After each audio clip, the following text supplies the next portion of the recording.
let's just go through why I think that SWOT analysis correctly with this Yeah. always falls down. Right, please do.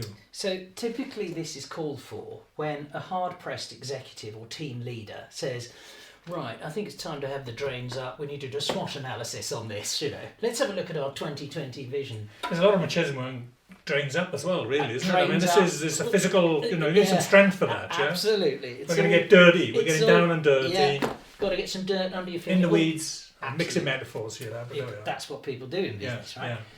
So now here's roughly how I think it plays out in a rather crap way when people do this. Because everybody in the team comes in, they're a little bit nervous because this exercise has essentially been instigated or called for by the team leader or boss because something's not quite right. Things aren't as good as they should be, otherwise they wouldn't be doing this. So they start off with a bang and they get very, very excited. Right, everybody, strengths. Yes. And everyone thinks, oh, great, yeah. And they start saying things which may or may not be true. Right. It's like this. Now this is where the old king's clothes or is he naked thing comes in. And so very keen executives enthusiastically populate this quadrant straight away. Yeah. And everyone's very excited and the mood is up. Right. And someone eats another biscuit. And someone says, more coffee, all this sort of thing. Then we move on to this, weaknesses, and they don't like it. Right. So suddenly, oh God, the mood is down, oh my God.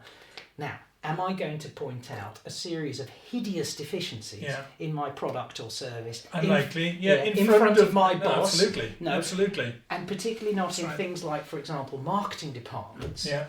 And this is where we may differ a little in some of the people we work with, but for example, I'm guessing, but you'll have a view, that salespeople might be a bit more brutal negatively on their own product. Yes. And say, I've got to sell this thing, but actually it's a bit shit. Yeah. Whereas marketing people don't do that. Right, don't they? No, because the marketing psychology is this. I'm going to come to you and I'm the marketing manager, and I'll only get a pay rise or a bonus if I can tell you, my marketing director or my chief exec, that scores on this thing are going up. Because your background is marketing and advertising. Absolutely right. That's right. Yeah. Mine is sales. And yours is sales. That's right. Now, I may be wrong on this, but I think your people might be more critical, self-critical of this. Yes. Marketing people want this pumped up as high as possible.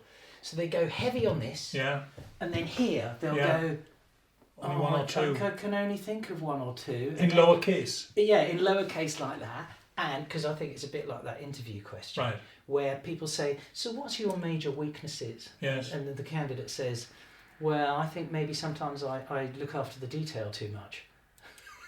As though it's a weakness, right? Correct. So we're beginning already, possibly, in this session, to write fiction. Yeah, no, that's right. To skew and spin. Yep. With the visuals reinforcing the subliminal intent in some respects of what you're saying there. And this is what we used to call the spurious authority of type. Right. In other words, when something's typed up, it gains an authority because it looks as though, oh, well, that's really the thing now. Yes. But it isn't. Someone just wrote it on a wall, which is a bit like when people get fooled by the plan. Yeah. We've worked on it for 6 months. Yeah. It's fantastically art directed, so it's definitely going to happen, isn't it? Yeah, it's all fiction. No, that's right. Okay. Now, this is where the structure, you can see this is already deeply flawed, probably, because it's fiction. But there's a rallying moment here. Yeah. Where it's, right, we've done the drains up, we've been brutally honest with ourselves in quadrant 2. Right, everybody, opportunities. Bang, let's go. Let's get the old trumpets out. And suddenly, a load of fiction will start, well, we could do this. We could float a model of Michael Jackson up the Thames. We could do anything. God, look at all these ideas, look at all this. And everyone gets jolly excited. Yeah. And people say, so there we go then, that's 2020 sorted out, isn't it?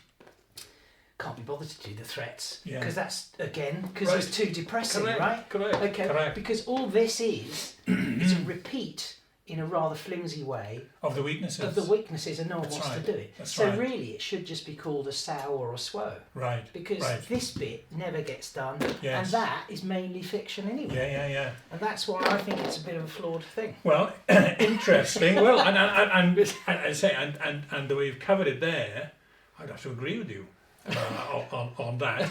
Sorry. But again, from the visual perspective side, a couple of the things is that the way that the number and size of print Yes. and positioning of print can be used to either validate a point or maybe undermine another observation or another insight. So again, very much used in sales, not a huge amount, as much as it used to be, but I don't know, in the marketing side, is SWOT still a I hear it used standard Yeah.